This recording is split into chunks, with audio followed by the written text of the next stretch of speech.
The Nowata Methodist Church is happy to produce a lot of different content for the edification of Christ's church throughout the world. This daily segment that you're listening to right now corresponds with the Daily Bible Reading Challenge, which is hosted by Christ Church in Moscow, Idaho. If you want to download the list of readings that they publish for yourself or learn more about this challenge, this initiative, go to biblereading.christkirk.com. I'm Jeffrey Rickman. I'm the pastor here in Nowata, and I read from the Berean Standard Bible, which you can also find at berean.bible. Consider subscribing to this podcast to be a part of this daily effort to grow in familiarity with and love of God's holy word. Let's dive in for today. Hey y'all, we finished Isaiah a couple days ago, yesterday. Now we're going to finish Matthew. We're going to do 5 chapters today and a couple more tomorrow with the proverb. And then we're going to have a catch-up day. So if you've not been caught up, you can catch up in a couple of days. But for today, we're just going to dive headlong into the Gospel of Matthew. So this is Jesus. This is all Jesus today. It's a good place to be. Enjoy. All right, here we go. Matthew chapter 20. For the kingdom of heaven is like a landowner who went out early in the morning to hire workers for his vineyard. He agreed to pay them a denarius for the day and sent them into his vineyard. About the 3rd hour, he went out and saw others standing in the marketplace, doing nothing. "You also go into my vineyard," he said, "and I will pay you whatever is right." So they went. He went out again about the 6th hour and the 9th hour and did the same thing. About the 11th hour, he went out and found still others standing around. "Why have you been standing here all day, doing nothing?" he asked. "Because no one has hired us," they answered. So he told them, "You also go into my vineyard." When evening came, the owner of the vineyard said to his foreman, "Call the workers and pay them their wages, starting with the last ones hired and moving on to the first." The workers who were hired about the 11th hour came and each received a denarius. So, when the original workers came, they assumed they would receive more, but each of them also received a denarius. On receiving their pay, they began to grumble against the landowner. "These men who were hired last worked only 1 hour," they said, "and you have made them equal to us who have borne the burden and the scorching heat of the day." But he answered one of them, "Friend, I am not being unfair to you. Did you not agree with me on 1 denarius? Take your pay and go. I want to give this last man the same as I gave you. Do I not have the right to do as I please with what is mine? Or are you envious because I am generous?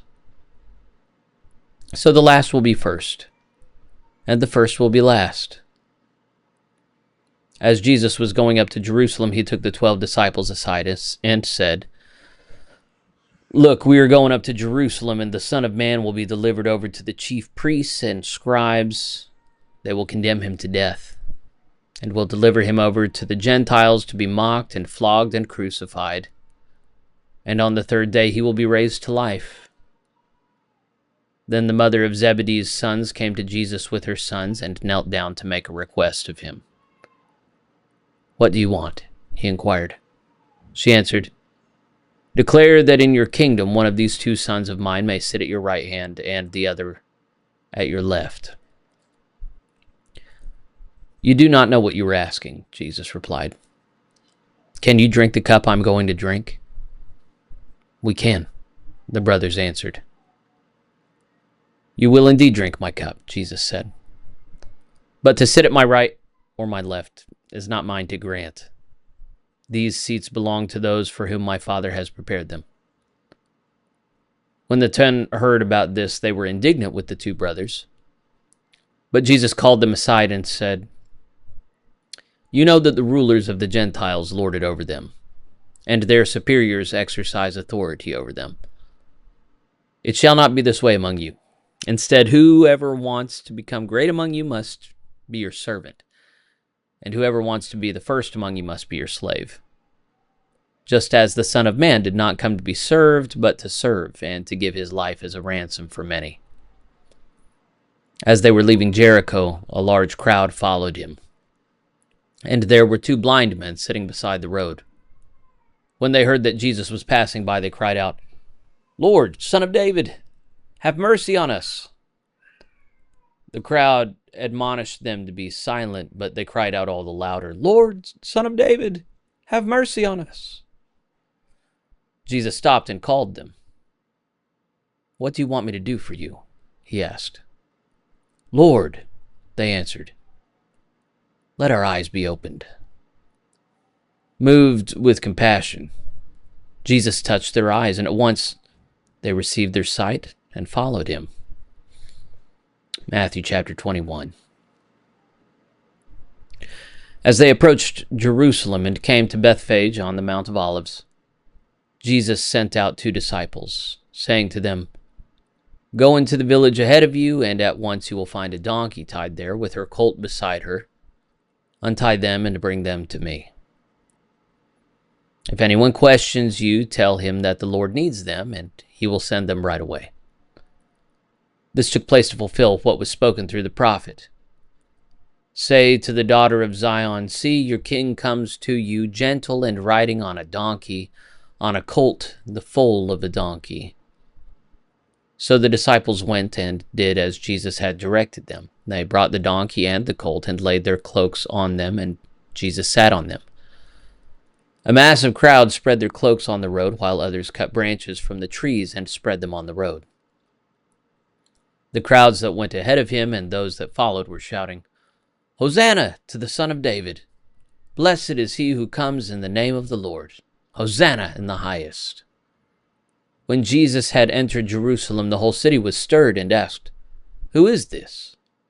The crowds replied, "This is Jesus, the prophet from Nazareth in Galilee." Then Jesus entered the temple courts and drove out all who were buying and selling there. He overturned the tables of the money changers and the seats of those selling doves. And he declared to them, "It is written, my house will be called a house of prayer, but you are making it a den of robbers." The blind and the lame came to him at the temple, and he healed them. But the chief priests and scribes were indignant when they saw the wonders he performed, and the children shouting in the temple courts, "Hosanna to the Son of David." "Do you hear what these children are saying?" they asked. "Yes," Jesus answered. "Have you never read, from the mouths of children and infants you have ordained praise?" Then he left them and went out of the city to Bethany, where he spent the night. In the morning, as Jesus was returning to the city, he was hungry. Seeing a fig tree by the road, he went up to it, but found nothing on it except leaves. "May you never bear fruit again," he said. And immediately the tree withered. When the disciples saw this, they marveled and asked, "How did that fig tree wither so quickly?" "Truly I tell you," Jesus replied, "if you have faith and do not doubt, not only will you do what was done to the fig tree, but even if you say to this mountain, 'Be lifted up and thrown into the sea,' it will happen. If you believe, you will receive whatever you ask for in prayer." When Jesus returned to the temple courts and began to teach, the chief priests and elders of the people came up to him. "By what authority are you doing these things?" they asked. "And who gave you this authority?" "I will also ask you one question," Jesus replied. "And if you answer me, I will tell you by what authority I'm doing these things. What was the source of John's baptism? Was it from heaven or from men?" They deliberated among themselves and said, "If we say from heaven," he will ask, "Why then did you not believe him? But if we say from men, we are afraid of the people, for they all regard John as a prophet." So they answered, "We do not know." And Jesus replied, "Neither will I tell you by what authority I am doing these things. But what do you think? There was a man who had 2 sons. He went to the first one and said, 'Son, go and work today in the vineyard.' 'I will not,' he replied. But later he changed his mind and went. Then the man went to the second son and told him the same thing.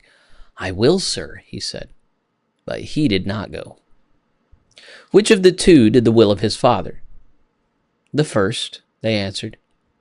Jesus said to them, "Truly I tell you, the tax collectors and prostitutes are entering the kingdom of God before you. For John came to you in a righteous way, and you did not believe him. But the tax collectors and prostitutes did. And even after you saw this, you did not repent and believe him." Listen to another parable. There was a landowner who planted a vineyard. He put a wall around it, dug a wine press in it, and built a tower. Then he rented it out to some tenants and went away on a journey. When the harvest time drew near, he sent his servants to the tenants to collect his share of the fruit. But the tenants seized his servants. They beat one, killed another, and stoned a third. Again, he sent other servants, more than the first group, but the tenants did the same to them. Finally, he sent his son to them. "They will respect my son," he said. But when the tenants saw the son, they said to one another, "This is the heir. Come, let us kill him and take his inheritance." So they seized him and threw him out of the vineyard and killed him. Therefore, when the owner of the vineyard returns, what will he do to those tenants?" "He will bring those wretches to a wretched end," they replied, "and will rent out the vineyard to other tenants who will give him his share of the fruit at harvest time." Jesus said to them, "Have you never read in the scriptures, 'The stone the builders rejected has become the cornerstone'? This is from the Lord, and it is marvelous in our eyes. Therefore I tell you that the kingdom of God will be taken away from you and given to a people who will produce its fruit. He who falls on this stone will be broken to pieces, but he on whom it falls will be crushed." When the chief priests and Pharisees heard his parables, they knew that Jesus was speaking about them. Although they wanted to arrest him, they were afraid of the crowds because the people regarded him as a prophet. Matthew chapter 22.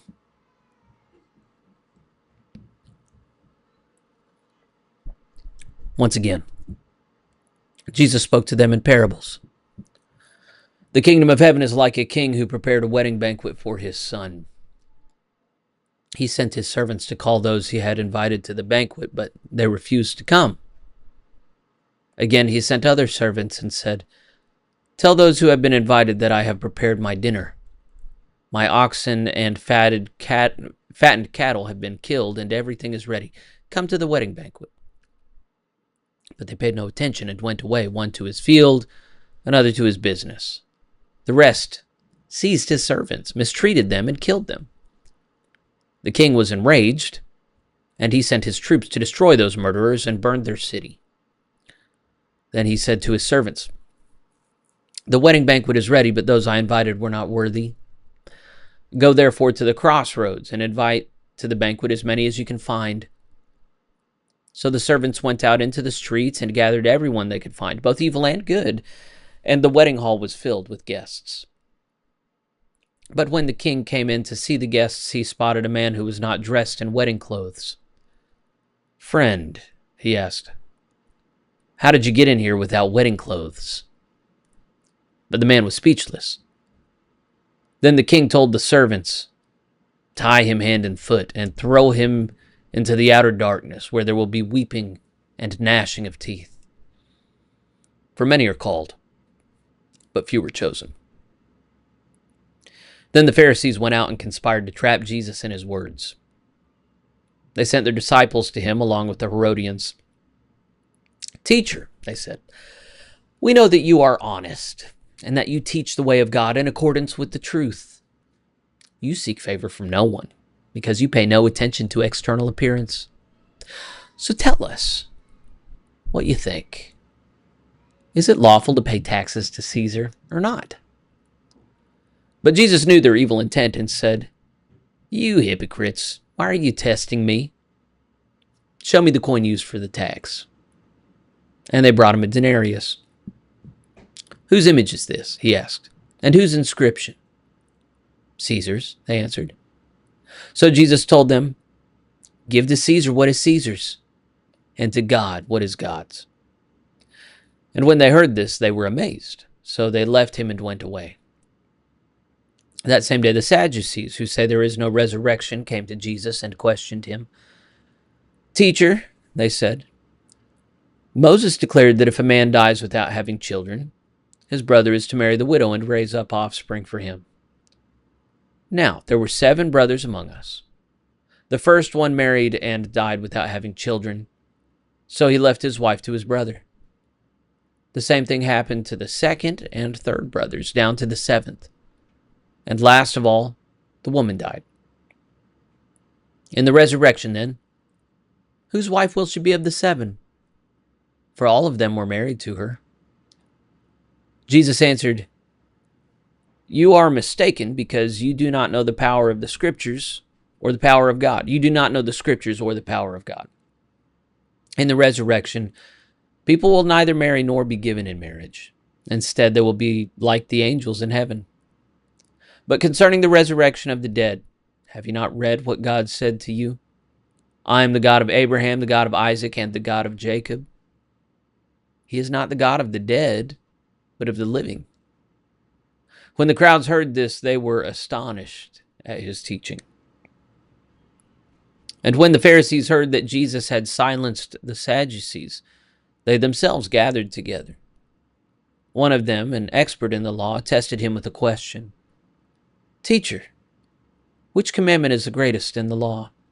Jesus declared, "Love the Lord your God with all your heart, and with all your soul, and with all your mind. This is the first and greatest commandment. And the second is like it, love your neighbor as yourself. All the law and the prophets hang on these 2 commandments." While the Pharisees were assembled, Jesus questioned them.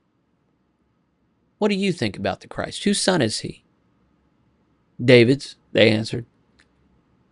Jesus said to them, "How then does David in the Spirit call him Lord?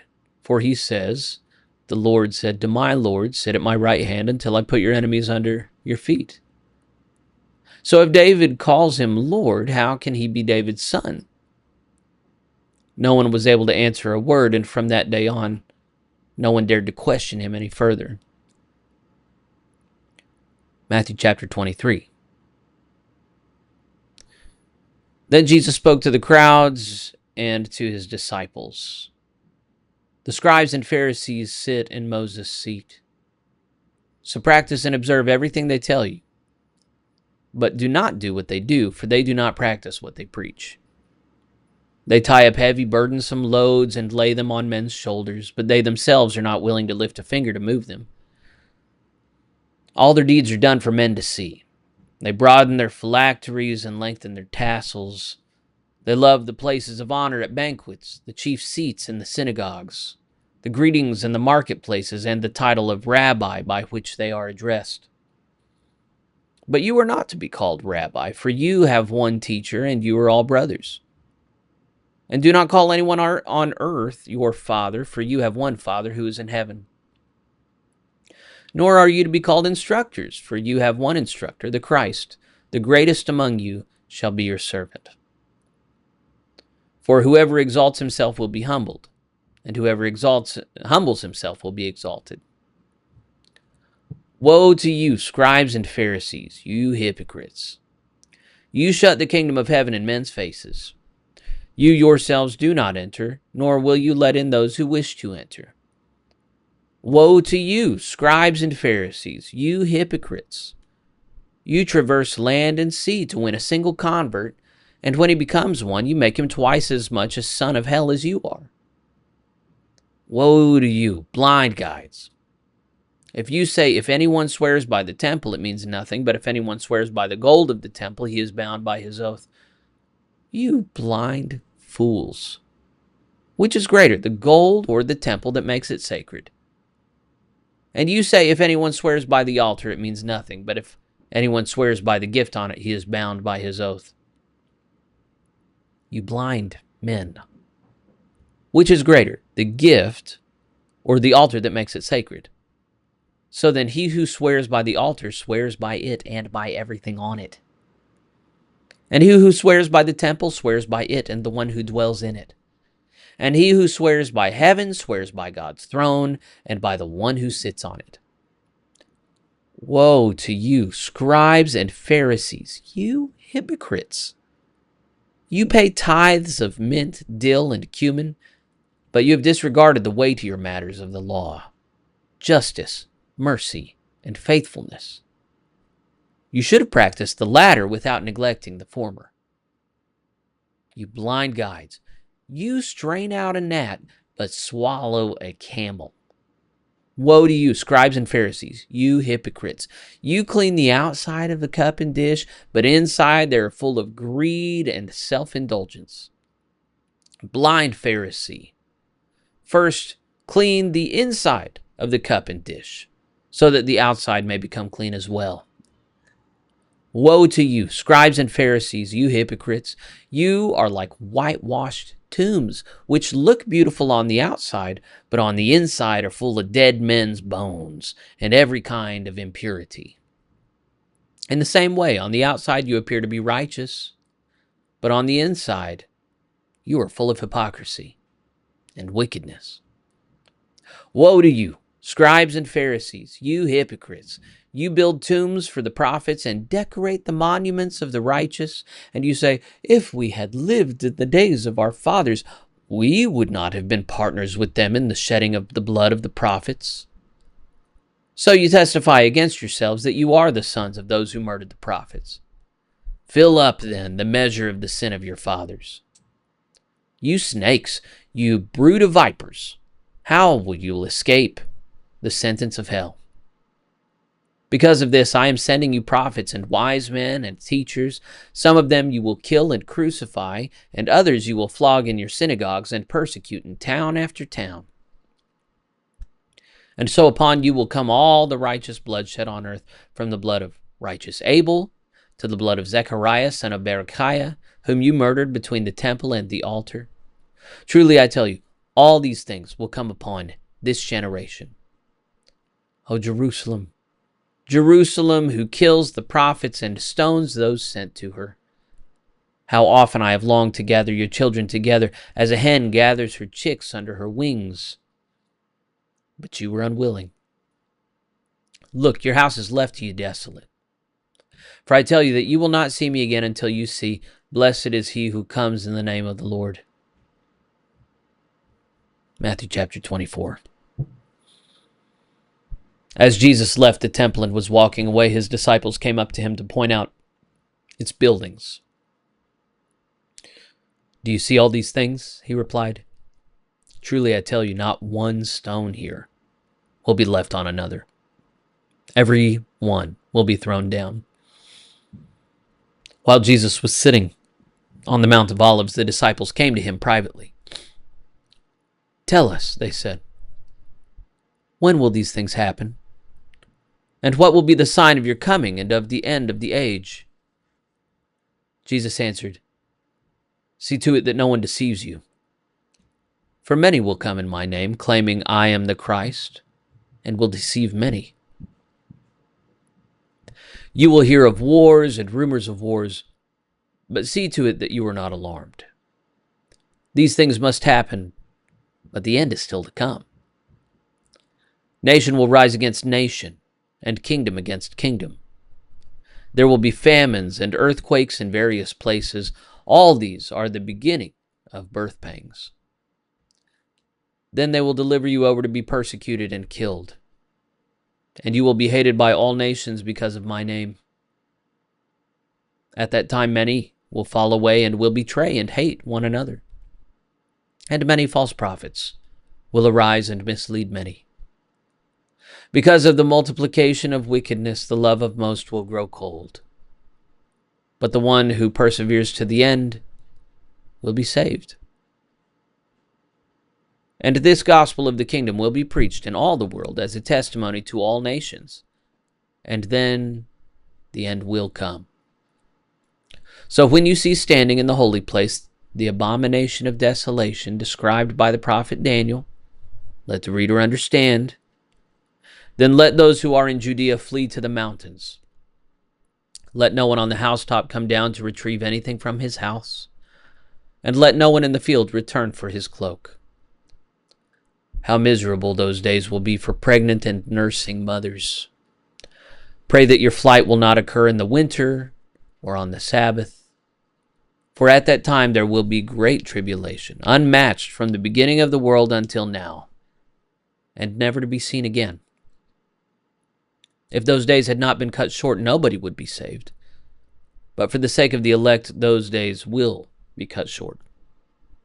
At that time, if anyone says to you, "Look, here is the Christ," or "There he is," do not believe it.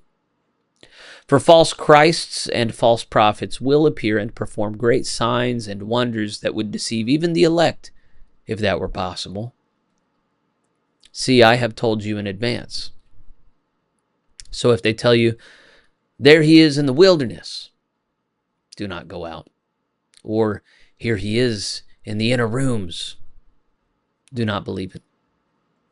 For just as the lightning comes from the east and flashes as far as the west, so will be the coming of the Son of Man. Wherever there is a carcass, there the vultures will gather. Immediately after the tribulation of those days, the sun will be darkened, and the moon will not give its light. The stars will fall from the sky, and the powers of the heavens will be shaken. At that time, the sign of the Son of Man will appear in heaven, and all the tribes of the earth will mourn. They will see the Son of Man coming on the clouds of heaven with power and great glory. And he will send out his angels with a loud trumpet call, and they will gather his elect from the four winds, from one end of the heavens to the other. Now learn this lesson from the fig tree. As soon as its branches become tender and sprout leaves, you know that summer is near. So also, when you see these things, you will know that he is near, right at the door. Truly I tell you, this generation will not pass away until all these things have happened. Heaven and earth will pass away, but my words will never pass away. No one knows about that day or hour, not even the angels in heaven nor the Son, but only the Father. As it was in the days of Noah, so will it be at the coming of the Son of Man. For in the days before the flood, people were eating and drinking, marrying and giving in marriage, up to the day that Noah entered the ark. And they were oblivious until the flood came and swept them all away. So will it be at the coming of the Son of Man. 2 men will be in the field, one will be taken and the other left. 2 women will be grinding at the mill, one will be taken and the other left. Therefore keep watch, because you do not know the day on which your Lord will come. But understand this: if the homeowner had known in which watch of the night the thief was coming, he would have kept watch and would not have let his house be broken into. For this reason, you also must be ready, because the Son of Man will come at an hour you do not expect. Who then is the faithful and wise servant whom the master has put in charge of his household to give the others their food at proper time? Blessed is that servant whose master finds him doing so when he returns. Truly I tell you, he will put him in charge of all his possessions. But suppose that servant is wicked and says in his heart, "My master will be away a long time," and he begins to beat his fellow servants and to eat and drink with drunkards. The master of that servant will come on a day he does not expect, and at an hour he does not anticipate. Then he will cut him to pieces and assign him a place with the hypocrites, where there will be weeping and gnashing of teeth. Final chapter for today, Matthew chapter 25. At that time, the kingdom of heaven will be like 10 virgins who took their lamps and went out to meet the bridegroom. 5 of them were foolish, and 5 were wise. The foolish ones took their lamps, but did not take along any extra oil. But the wise ones took oil in flasks along with their lamps. When the bridegroom was delayed, they all became drowsy and fell asleep. At midnight the cry rang out, "Here is the bridegroom, come out to meet him." Then all the virgins woke up and trimmed their lamps. The foolish ones said to the wise, "Give us some of your oil, our lamps are going out." "No," said the wise ones, "or there may not be enough for both us and you. Instead, go to those who sell oil and buy some for yourselves." But while they were on their way to buy it, the bridegroom arrived. Those who were ready went in with him to the wedding banquet, and the door was shut. Later, the other virgins arrived and said, "Lord, Lord, open the door for us." But he replied, "Truly I tell you, I do not know you. Therefore keep watch, because you do not know the day or the hour. For it is just like a man going on a journey who called his servants and entrusted them with his possessions. To one he gave 5 talents, to another 2 talents, and to another 1 talent, each according to his own ability. And he went on his journey. The servant who had received the 5 talents went at once and put them to work and gained 5 more. Likewise, the one with the 2 talents gained 2 more. But the servant who had received the 1 talent went off, dug a hole in the ground, and hid his master's money. After a long time, the master of those servants returned to settle accounts with them. The servant who had received the 5 talents came and presented 5 more. "Master," he said, "you entrusted me with 5 talents. See, I have gained 5 more." His master replied, "Well done, good and faithful servant. You have been faithful with a few things. I will put you in charge of many things. Enter into the joy of your master." The servant who had received the 2 talents also came and said, "Master, you entrusted me with 2 talents. See, I have gained 2 more." His master replied, "Well done, good and faithful servant. You have been faithful with a few things. I will put you in charge of many things. Enter into the joy of your master." Finally, the servant who had received the 1 talent came and said, "Master, I knew that you were a hard man, reaping where you have not sown and gathering where you have not scattered seed. So I was afraid and went out and hid your talent in the ground. See, you have what belongs to you." "You wicked, lazy servant," replied his master. "You knew that I reap where I have not sown and gather where I have not scattered seed. Then you should have deposited my money with the bankers, and on my return I would have received it back with interest. Therefore take the talent from him and give it to the one who has 10 talents. For everyone who has will be given more, and he will have an abundance. But the one who does not have, even what he has will be taken away from him. And throw that worthless servant into the outer darkness, where there will be weeping and gnashing of teeth. When the Son of Man comes in his glory and all the angels with him, he will sit on his glorious throne. All the nations will be gathered before him, and he will separate the people one from another, as a shepherd separates the sheep from the goats. He will place the sheep on his right and the goats on his left. Then the king will say to those on his right, "Come, you who are blessed by my Father, inherit the kingdom prepared for you from the foundation of the world. For I was hungry, and you gave me something to eat.